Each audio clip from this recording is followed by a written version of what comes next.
Ce sont 500 à 1000 emplois surtout verts qui seront créés en 2018 en Côte d'Ivoire dans la seule région du sud de Comoé grâce à l'auto-emploi. Une annonce faite par les autorités ivoiriennes lors de l'édition 2018 de la Semaine de l'Emploi.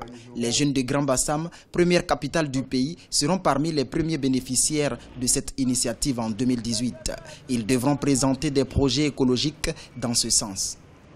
Pour Bassam, on se propose d'organiser les précollecteurs, de les former afin qu'ils puissent avoir l'entière responsabilité de la propreté de la ville de Grand Bassam. Vous savez que Grand Bassam et particulièrement le quartier France est inscrit au patrimoine mondial de l'UNESCO. Le développement durable à l'horizon 2027 grâce à une économie verte fait partie des ambitions de la Côte d'Ivoire.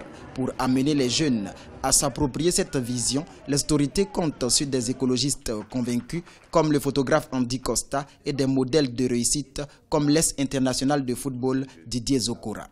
Il y a une panoplie de services que l'écologie renferme. Donc ça dépend de l'orientation qu'on va donner à ces jeunes en fonction de leur vision et de leur passion. Parce que le leitmotiv doit être la passion qu'ils ont pour ce qu'ils ont envie de faire. Il y a beaucoup de pètes des jeunes Ivoiriens, des jeunes Africains qui sont livrés à eux-mêmes, qui vont en Libye dans des conditions difficiles.